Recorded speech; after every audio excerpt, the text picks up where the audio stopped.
Jerry Corder, thank you so much for joining us here on another episode of Machine Heads today. How you doing, man? I'm doing great. How are you, Wayne?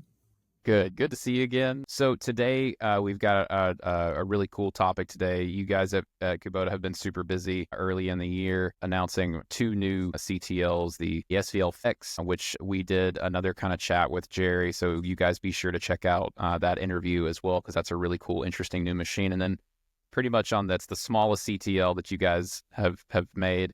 And then pretty much on the other end of the spectrum, you've got the largest machine that you guys make right now, and it's the SVL97. And you have announced a new Dash 3 update to that machine.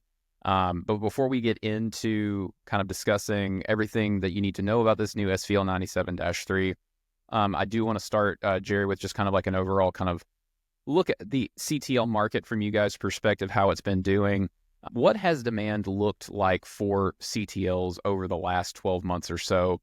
And what kind of, trends or specific demands are you guys seeing for customers out of these machines? And maybe some of those things could kind of play into our overall discussion of the new 97-3. But yeah, like, what are you guys, and maybe if you even want to focus just on the larger end, but what does demand look like for these machines? What are customers like looking for out of these machines? Has anything changed from you guys' perspective? What's going on? Let's dive into the first one. So we saw construction equipment in general soften somewhat in 2024. The CTL market was somewhat insulated from that. We didn't see the softening in sales like we did on the rest of the market. So that's a positive, and we expect that to continue forward. We're expecting somewhat of a flat market, so we'll see how that affects CTLs going forward as well. Second question you had about where we see CTLs in general. We announced the SVL50X back at Equip Expo in October last year, and it seemed like all of the competitors at that show were coming out with bigger and bigger and bigger machines, and we had this tiny little thing that we did. So, but for sure, there is a demand for big, powerful machines with a lot of hydraulic horsepower. And so it's appropriate that we're talking about the 97 and its new Dash 3 generation today. Yeah, absolutely. Has anything maybe changed? I mean, in CTLs in general, it does feel like maybe over the last 3 to 5 years, there's been more interest in the smaller end, but it sounds like that hasn't. It sounds like there's room for everybody. There's room for the smaller solutions, and there's room for the bigger solutions too, because customers still need those more powerful solutions as well, right? Without a doubt. Yeah, no, it's running the spectrum. And in fact, it's the difference between the smallest and the biggest continue to get bigger and bigger and bigger as more models are squeezed into the mix. Yeah, absolutely. So yeah, let's move on to the main topic, the brand new 97-3. You guys are calling this machine having refined and upgraded performance, comfort, and serviceability features. In a lot of ways, the 96 horsepower machine, most of the performance specs, it's a very similar model to the Dash 2 model that it's replacing. We'll get into all of the other specifics shortly, but without kind of spoiling anything too quickly, what do you guys mean by this being a refined machine from the Dash 2? How have you guys iterated on the success of the Dash 2? Sure. So this is a generational upgrade. So when we introduced the 75-3, that machine was a home run in terms of comfort, technology, and serviceability. And a lot of that has been brought over to the 97-3, which is enhanced comfort, which is enhanced performance, and it's enhanced serviceability across the board. So in terms of refinement, I don't think I can answer that without spoiling all the questions downstream. So maybe Okay. maybe we hit them as they come. Okay. Yeah. So basically, it seems just kind of like you guys are like, we have a good formula in terms of the performance and capability that this machine offers, and so let's just make it a little nicer, Yeah. essentially, Yeah, right? so we've brought it up to spec in terms of technology. Dive in. Number one, 97-3 has the exact same cab as the 75-3, and that's a one-piece sealed cab that comes standard with the 7-inch touchscreen. It's a significant upgrade in the HVAC over the Dash 2, and it's just a better place, a more comfortable place to do your work from on a day in, day out basis. Yeah, it's that one piece design has also kind of it necessitated not a complete over. If you look at the Dash 2 and the Dash 3 kind of side by side, you kind of don't see that, but it's definitely there. Obviously, making the cab one piece is a major change to the design of the machine. And then actually, if you look at the specs, it's about the overall length is about 30 millimeters or so kind of shorter than the one to replace. So there was some major engineering that kind of went on here. I know 30 millimeters doesn't sound like a lot, but that's a big change to make. Could you kind of beyond the one piece and kind of like what did that entail in terms of overhauling the design of this machine? Sure. Well, I'm gonna spoil your thoughts that we've just completely re-engineered this machine. What we did is we reconfigured the geometry on the loader arms, Okay, and that's where we see that right at about an inch, 30 millimeter gotcha. savings in length.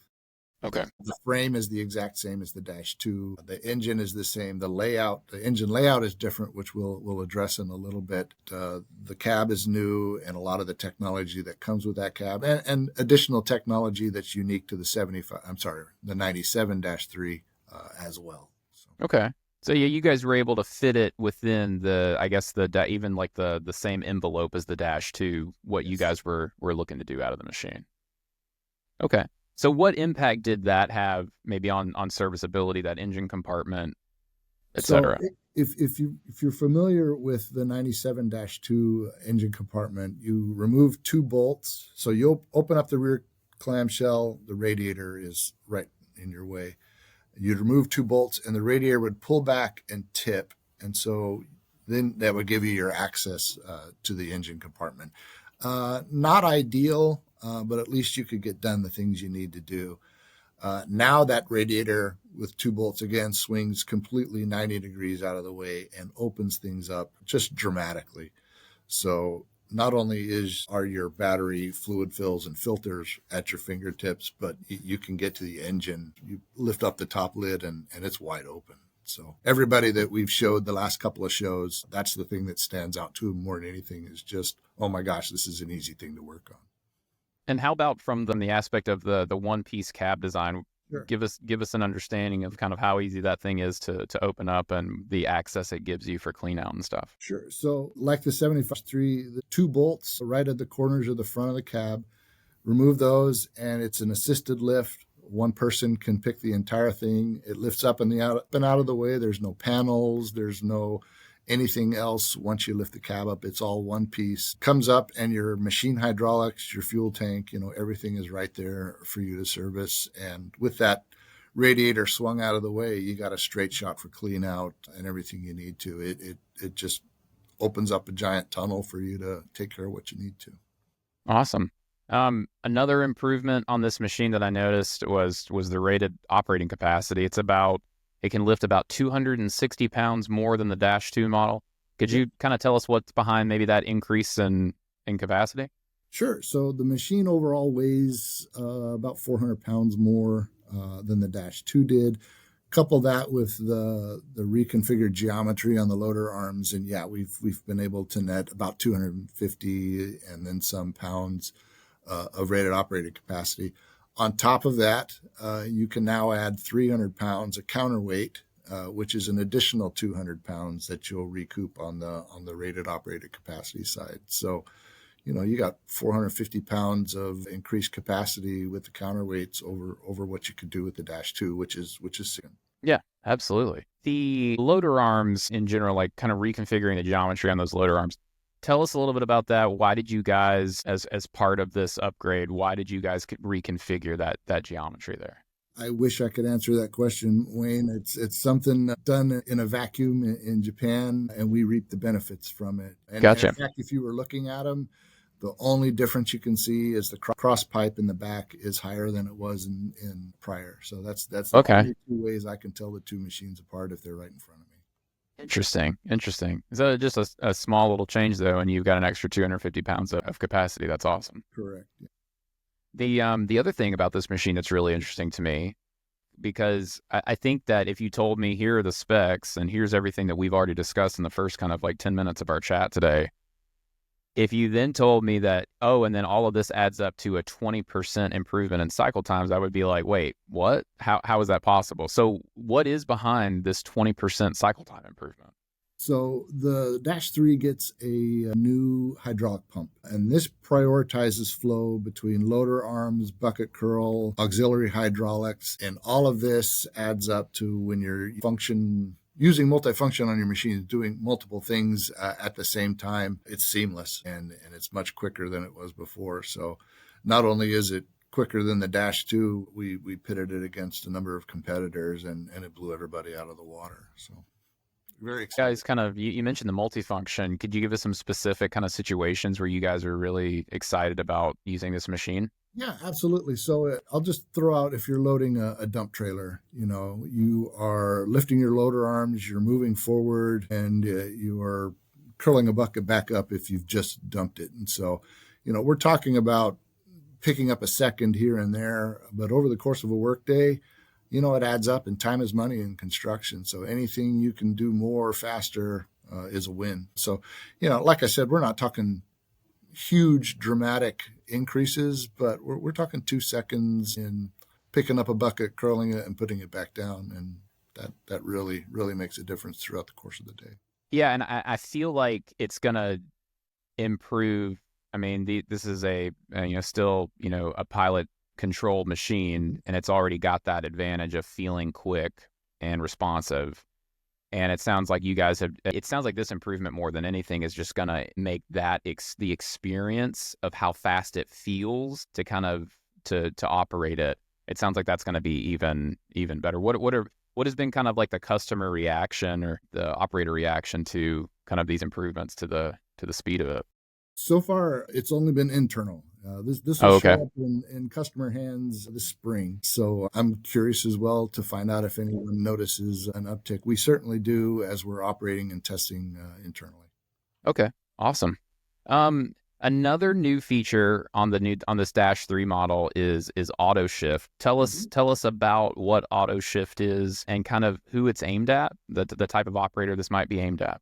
So the 75-3 introduced auto shift, which was as the machine entered a turn and you were in second speed, it would downshift for you and then upshift again once you exited the turn. The 97-3 takes that a step further and does the same thing as you're entering a pile. So what this does, whether you're an inexperienced operator or an experienced veteran, we found that, like we were talking about with cycle times, we're talking about a second here and there that you're not having to click the shift button or maybe you pick the wrong time, maybe you brush it at the wrong time. If you leave the machine to do it, it will pick the appropriate time to give you maximum torque, exiting a turn, exiting a pile, and just leave it to it. And again, we're talking, you pick up a second here and there, and over the course of a day, you're minutes ahead of where you'd be otherwise. Yeah, absolutely. Every one that you can kind of pick up. And again, it just makes the experience of using the machine, it just makes everything kind of feel faster and more responsive. There's another feature on this machine called Kubota Shockless Ride. Take us through what Shockless Ride is. So Kubota Shockless Ride was introduced in our skid steers, our wheeled machines, a while back. And what it is it's an additional hydraulic accumulator. I'm not an engineer. I can explain how it's been explained to me, but it's an additional accumulator in the loader arm system that adds a little cushion. So it's more prominent in a wheeled machine as you're going over uneven terrain, you're bouncing all over the place. This system buffers those loader arms so that as you're bouncing all over the place, it keeps that bucket relatively stable to keep material in the bucket. It has a side benefit. It does cushion the ride somewhat, so you do feel a little bit suspended, but it's mostly designed for keeping material in that bucket. You mentioned earlier kind of some of the, bringing some of the technology and other kind of enhancements, the cab, the comfort, the creature comforts from the cab of the 75-3. What are some of those improvements and kind of comfort features that you can expect when you hop into the cab of the new 9? So this cab is a sealed cab, as we've talked about. And what that means is it's positive pressure inside. So dust and dirt from the outside, it doesn't want to come in, it keeps it out.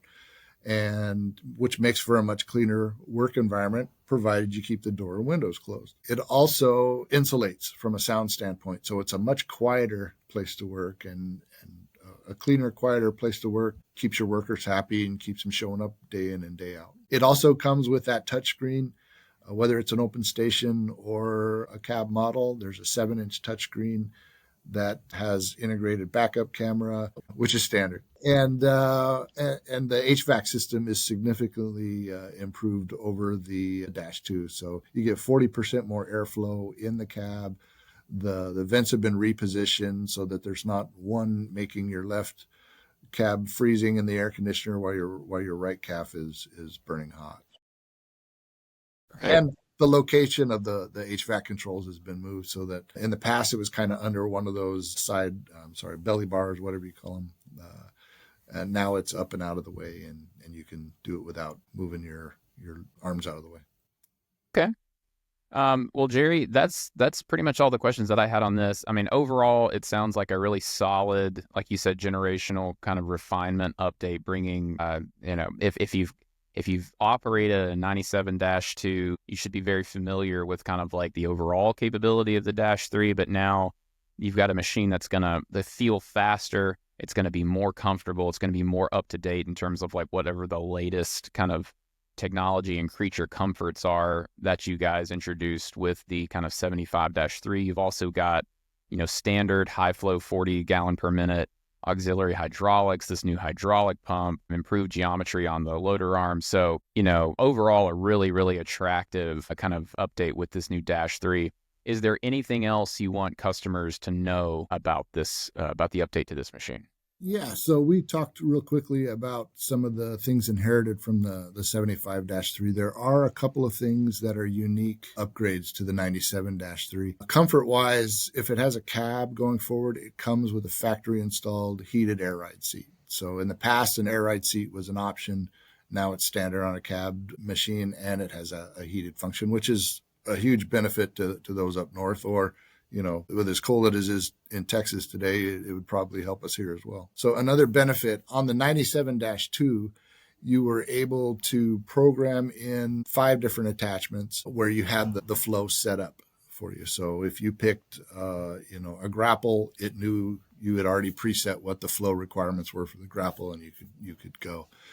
You can now do that on 20 different attachments on the 97-3, but not only can you adjust the flow, you can monitor the auxiliary pressure real time, which is a real benefit when you're setting up attachments and also when you're operating. So rather than keeping an ear tuned into your attachment, waiting for it to stall, now you can watch it and be prepared ahead of time by seeing what it does on a gauge. So not everything comes as a direct benefit from what we learn on the 75-3. Some unique improvements to this machine as well. We are excited about it. The 97-2 has been a huge seller for us. I think in 2023, it was the number 2 selling unit in the nation based on EDA data. And so we're ready to bring it, this new generation in and make it even better for those who need it.